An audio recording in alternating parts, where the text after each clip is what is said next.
You know that feeling when you realize you've wasted hours in game because you just didn't realize something simple early on? Yeah, that's annoying, but you found the right video to save yourself those hours and make sure you're maximizing your time in the Forbidden West. For example, early on, you're probably going to be doing a lot of animal hunting so you can upgrade your pouches to hold more ammo and resources. But hunting those little animals can be pretty frustrating with low-level gear. The arrows are weak, the critters are small, and I swear sometimes they're just messing with you, juking all over the place. It's easy enough to find the specific animal you need to hunt by going into a pouch on the workbench and creating a job with this button right here. But if you're not having any luck actually shooting those little buggers or looting what you need, you can actually buy animal parts directly from herbalists. They are pretty pricey, but if you're having a tough time hunting, it's a good option. There's also a couple of activities that will probably just frustrate you and waste your time early on. In particular, I'm talking about the melee pits and hunting grounds, especially in the dawn. Don't get me wrong, I would come back and do these later, but early on, they're going to be pretty tough and they don't even give you XP for completing them. Even the rewards aren't that great. Completing all the melee pits and beating the enduring does give your spear a permanent damage boost, so anyone interested in trying out the melee playstyle will want to do them eventually. But you can't access them all until later anyway, and the spear upgrade isn't that significant, so I wouldn't bother with any melee pits until much later on. Now, the hunting grounds do give you medals you can use to purchase special weapons at the arena, and you'll get a legendary tripcaster for completing all the hunting grounds. But none of that gear is really critical to have, so hunting grounds are also really best left as endgame content. If you're frustrated with them, it's nice to know you won't be missing out on much by ignoring them. Speaking of getting frustrated, let's back up for a minute to the starting screen. Now, I know some of you out there are gluttons for punishment like myself and want to do ultra hard on your first playthrough. It can be done, and I'll be streaming an ultra hard playthrough from scratch myself around PC launch. But I just want to make sure you know that 1, it's really difficult and you're probably going to get really frustrated, and 2, it wasn't even an option to do ultra hard from the start when the game first launched. See, we didn't get ultra hard until after launch with the New Game Plus update, so of course you do have the option now, but ultra hard was really meant to be played on New Game Plus. And even if you've done ultra hard from scratch in Zero Dawn, ultra hard in Forbidden West is much harder, and you're locked into it for your entire game. The only way to get out of it is to finish the main story and start a New Game Plus, or just give up and start a new game. So of course you can choose whatever you want, but I would recommend at least starting on very hard and seeing how that feels for 10 hours or so. I think most people will find very hard from scratch is enough of a challenge. Whatever difficulty you choose to play on, during a fairly early main quest called the Dying Lands, you'll eventually arrive at a cave entrance. Before you go in there, make sure you're stocked up on healing berries and all other resources you need for combat. The boss fight in here is pretty tough for this stage of the game because you don't have very good gear yet. A lot of players get stuck on it for a while, and not having enough resources only makes it that much more frustrating. Also, there's a chest at the entrance of the cave with a free outfit called the Utaru Whisperer, which is a pretty decent stealth outfit for the mid-game. If you're looking for a good spot to stock up on berries ahead of time, head over to this shelter southeast of Scalding Spear. There's gotta be at least 50 plants in this one little area, which is awesome. Anyway, this is also around the time you'll unlock a special location, and there's a chest here that restocks with some resources and rare machine components after you complete each main quest. If you don't grab the loot though, it gets overwritten when you finish the next main quest, so be sure to check the chest after completing each one.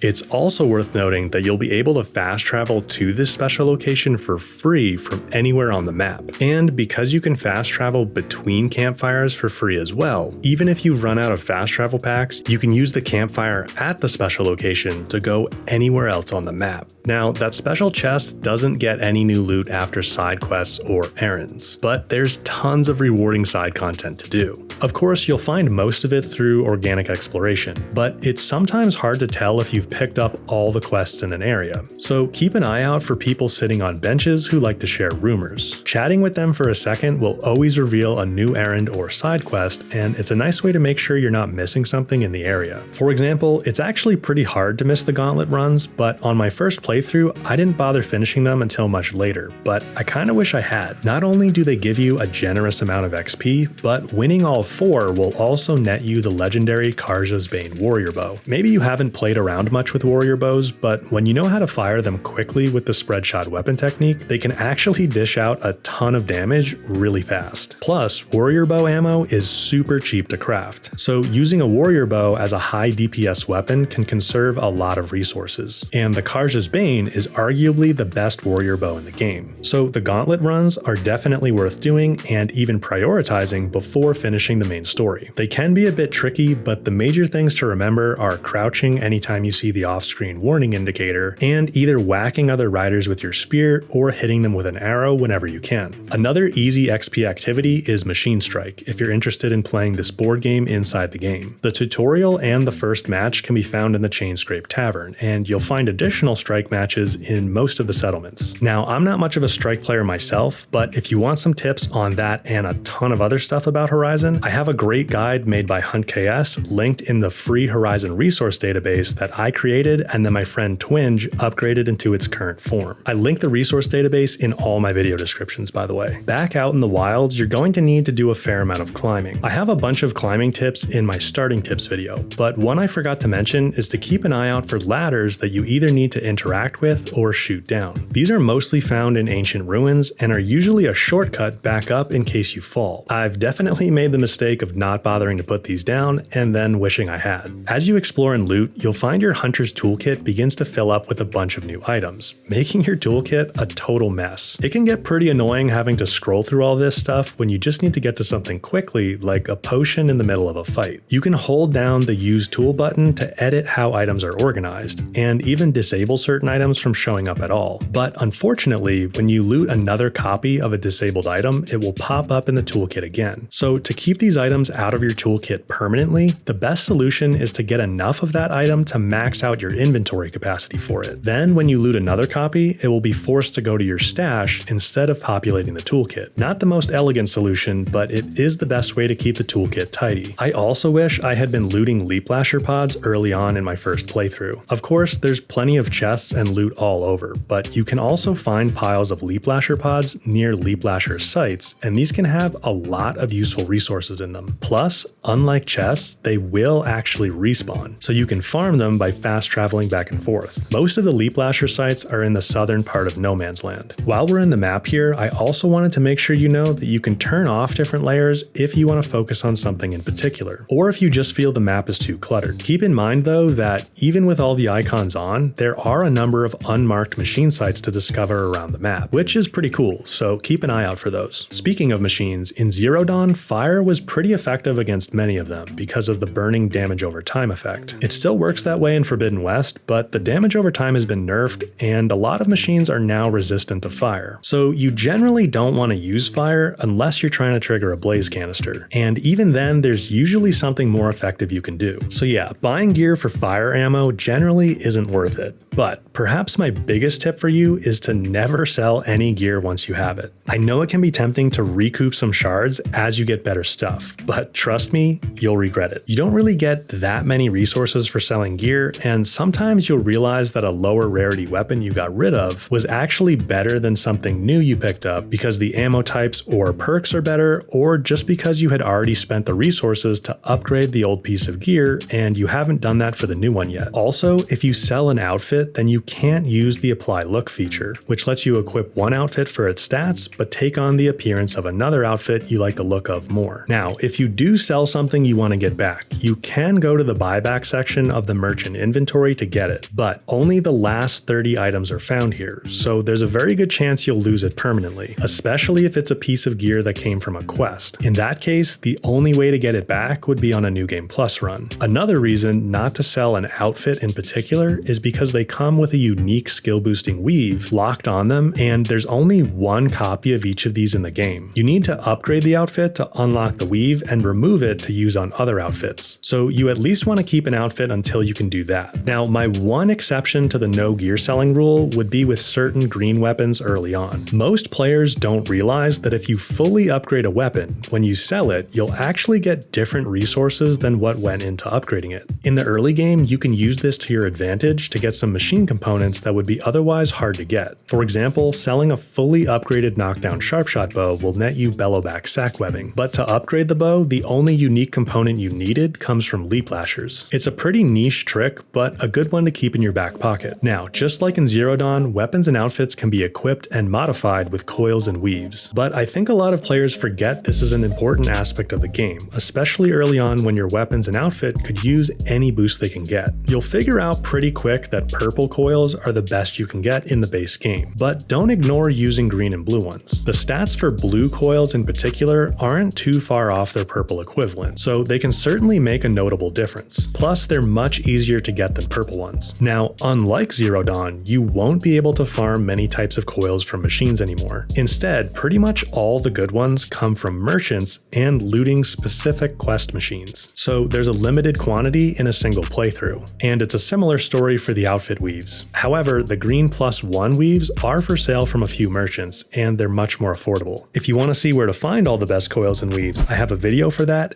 and an accompanying spreadsheet that shows you everything you would want to know. But we also have a new way to boost your weapons damage. Actually two: Valor surges and weapon techniques. We dive much deeper into both of these and how they work in my combat masterclass. But what I want to make sure you know right now is that not all Valor surges will work with weapon techniques. For example, a really common combo people try to use is the Power Shots Valor Surge with the Focus Shot weapon technique. But Power Shots won't work with Focus Shot. In fact, other than double and triple notch, Power Shots doesn't work with any weapon techniques. So it's a total waste to try to use it with them. It's not totally obvious, and it's honestly a bit confusing because some Valor surges do work fine with weapon techniques, like Ranged Master for example. So I just wanted to make sure you had that tip. And to dive into all the other key tips you need to know to get the most out of Forbidden West, you're gonna wanna watch this video right here. I'm gonna head over there right now. So thanks for watching, and I'll see you over there in just a second.